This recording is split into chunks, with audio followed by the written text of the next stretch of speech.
Since you were all blown away by our last video, especially with all that enthusiastic narration, we've made you a new one. This time, we asked our staff which games should never been made and why. Just to point out though, views of our staff may in fact be terrible, but they do not reflect GameGrin's opinion as a whole. The Order 1886. The Order 1886 was a glorified tech demo that should have been used to show off the graphics, not forced into being a crappy cover shooter with a ruined historical plotline.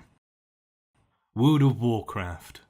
The sheer amount of human activity put into that game could probably have cured world hunger and all known diseases by now.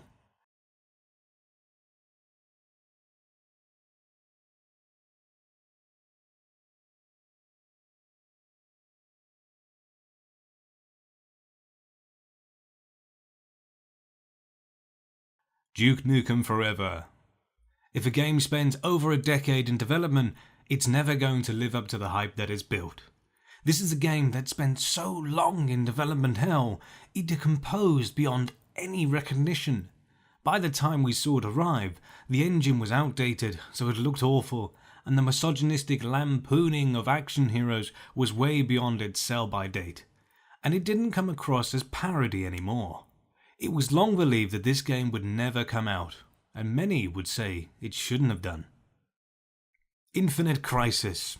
While not a bad game at all, attempts to compete against League of Legends and Dota 2 without any real distinction caused this DC-inspired MOBA to flop, proving that the popular characters aren't enough to entice players away from the titans of the genre. Heavy Rain. It's a story-based game with a terrible story and bland characters. It was a cool concept, but the plot made zero sense, and it was dark for the sake of it being without respectively covering its subject matter.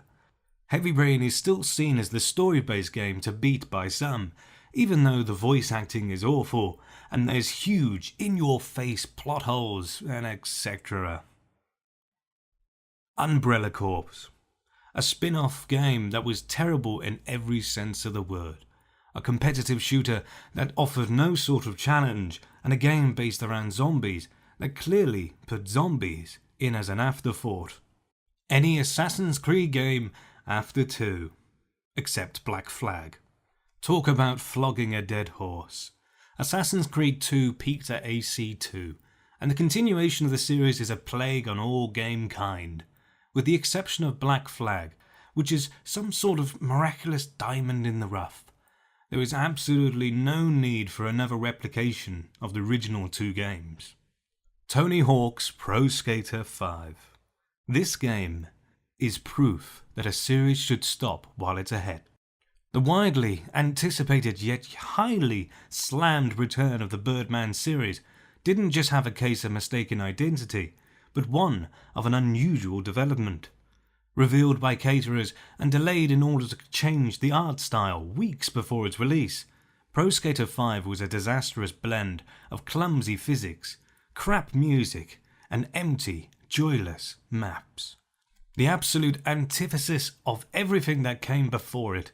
So much for the glorious return of the skateboarding genre. And that's our list. Now some of you probably will disagree with us, but we want to hear it, so be sure to leave a comment down below. Thanks for watching folks, be sure to give us a like if you enjoyed the video, and subscribe for more. Until next time, game on.